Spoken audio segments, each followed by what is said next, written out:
Among the race-bred motorcycles Mecum will be featuring at our Monterey auction this year is a 1982 Kawasaki KR500, a replica of the bike raced by Cork Ballington in the 1982 World Championship.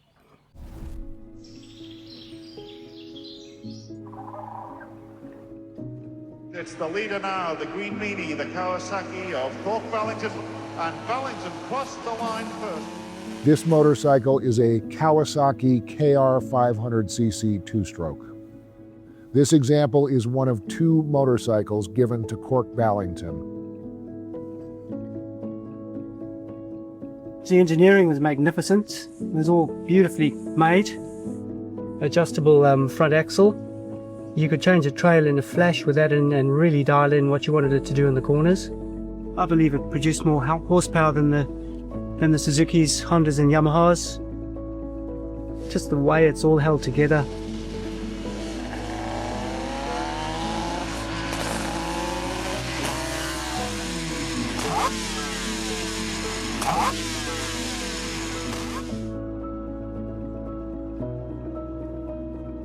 My name is Ian McLean. I am one of Bob McLean's sons. He ran an AMA team, had Cork Ballington. They won an AMA championship in the late 80s. Cork was an amazing rider and rode for my father, not on the Kawasaki, but on Hondas. I think that was the appeal for my father. The 82 Kawasaki, I don't believe that this bike was raced in one of the rounds, but the chassis, the engine and all were engines and chassis that he used in the 82 championship, and he did win that UK championship. It's the original parts. My dad just loved motorcycles. I think he would hope that somebody else would cherish them as much as he did. Okay, we've talked about the 82 Kawasaki KR500 at Monterey. Let's move on to a couple of very important Ducatis, a pair of them actually also in Monterey. I'm Mark Hoyer, and I have the exquisite opportunity to be here with two exceptional Ducati motorcycles. This is a 1972 Ducati 750 Imola. It is the very beginning for Ducati's leap into V-twin superbikes. It defined the brand for decades, and in fact, it still defines the brand through having desmodromic valves and being a racing-oriented motorcycle. When you see this motorcycle and you realize that this is the one that led to everything else that Ducati's done ever since in the ensuing decades, is what makes this motorcycle so special and important. In the late 1960s and early 70s, Ducati was on shaky financial ground. They needed a new product to maintain relevance with the customer and have something to sell in the new era of superbikes. Honda CB750 had come out. There was a clear thirst in the marketplace for larger displacement, high-performance motorcycles, and this bike was Ducati's answer. They made 8 of these motorcycles. We have photographs in the Cycle World Archives that show 8 of these bikes at the factory. Ducati was a kind of quirky single-cylinder manufacturer. They were building 250s, 350s, but they saw the world changing, and they put this bike together to race in the Imola 200. Ducati's legendary engineer, Dr. Taglioni, Dr. T, decided they needed a motorcycle that didn't vibrate. They tried parallel twins, and they vibrated like crazy. So this bike, they made a 90-degree V-twin. They just took the cylinder and set it out, and you got perfect primary balance, they call it. So it was incredibly smooth, and they were able to rev it very high RPM. In fact, Paul Smart, who won the race on a bike like this, was shocked when they told him he could rev it to 9,500 RPM. This is a guy who had grown up racing British motorcycles. They rev 2,000 RPM lower sometimes. So it was a really big technical leap for Ducati, and they showed up and they took on the world. They took on MV Agusta, and they finished 1-2 in the Imola 200, changing the course of the company. So when you have one of 8 motorcycles, one of 8 racing motorcycles that define the course for a brand like Ducati, the opportunity to buy one of these is incredibly rare. None of these has ever publicly traded hands. These have all been private sales. This will be the first time that a 750 Imola racer is coming to an auction. V-twin, desmodromic valve operation, tube frame, it was all defined by this motorcycle, and it led to this motorcycle, which captured the hearts and minds of American consumers in particular. So this is a 1974 Ducati 750 Supersport. It's a direct result of the 1972 Imola 200 race bike. It's the high performance version of that for the street and for the consumer. This layout, the fairing, the tube frame, bevel-driven overhead cams, desmodromic valve operation, and a 90-degree V-twin. This was the bike that Formula 750 and early superbike racers started to modify and use to race on a national level. And in fact, a version of this motorcycle was raced by Cook Nelson and Phil Schilling of Cycle Magazine, and they took an Italian superbike to win at Daytona in 1977, the first time Ducati had won at Daytona. So in all the years of looking at motorcycles, riding motorcycles, testing motorcycles, private collections, auctions, I've never seen a 750 Supersport as original as this. To be in the presence of this bike and to look at the fading of the paint, the colors, the original dealer sticker, the way the chrome is, the Aprilia headlight, the dash is exceptional. This has the vibe that you want as a collector, or certainly that I would want as a collector. Every piece and every finish screams history and a life well lived. I have spent my career looking at motorcycles, old motorcycles, new motorcycles, riding, testing. I have never seen a 74 Ducati 750 SS that is as original and beautiful as this bike is. It brought the spirit of racing to the consumer who would buy it on the street. It had the full fairing, it had the clip-ons. Everything about it screamed racetrack.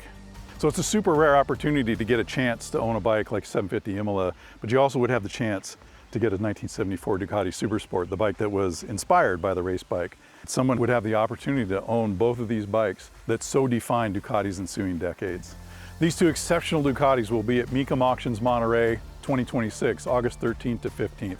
Register to bid now for your chance to own these bikes.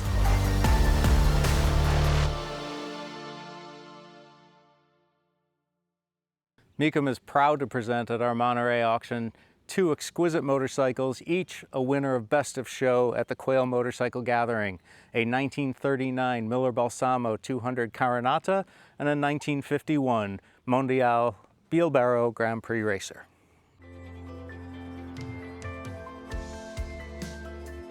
It was the fastest 125 in the world in 1951. It's just incredibly rare, and the fact that it's in this condition is wild.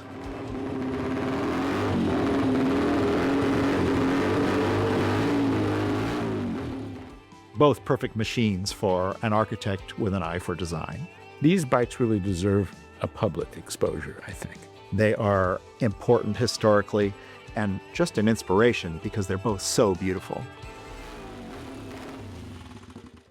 John Goldman is a remarkable individual. I mean, he's got a very successful architecture career. He's better known to us gearheads as an intense collector of cars and especially motorcycles, especially Italian motorcycles. Before I started collecting motorcycles, I rode motorcycles, but I wasn't really collecting them. So I had some Alfa Romeo cars, and one day in the Marina neighborhood in San Francisco, I saw a beautiful Moto Guzzi motorcycle. And I said, boy, that would look good with next to my Alfa Romeos. That became the first Italian bike, and that's what started my collecting. Why Italian motorcycles? Because they're so beautiful. And I'm an architect, and I love beauty. Try to make beauty in my work. So I've always been so focused on beauty, and it kind of motivates most of the things I do in my life. So anyway, I chose Italian bikes because they seem to me the most beautiful. And I noticed Mondials in a few in this book, and I just kind of took my breath away. I thought, wow, that is so beautiful. This FB Mondial 125 double overhead cam racer, Mondial won 3 in a row, 49, 50, and 51. In some series, winning every single race in the championship that year. Their technology was so far ahead of everything else when this engine was designed in 1948 that they just decimated the opposition. When possible, I love to get unrestored original bikes, which the Mondial 125 Barrel GP bike is an unrestored original bike. It was actually last raced in 52. Ubiali came in second in 52. So it was the fastest 125 in the world in 1951. They tucked it away in the factory for something like 30 years before they released them all. In late 77, the Mondial factory was closing.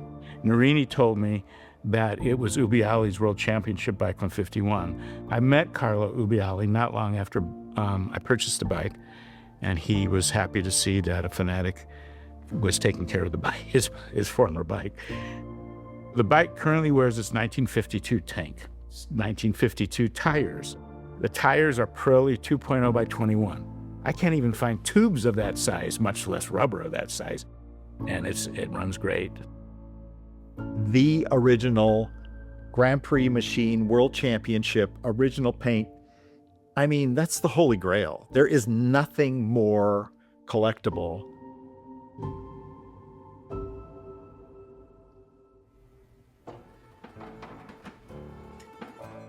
People in Italy knew about my collecting Italian motorcycles. So out of the blue, some guy from this auction house contacted me and said, hey, we're having an auction. Lot number 1 was the Miller Balsamo. And I saw it and I said, whoa, that is one of the coolest motorcycles I've ever seen. It's Art Deco modern design motorcycle, streamlined modern. And I collect streamlined modern industrial design ops. Love the style.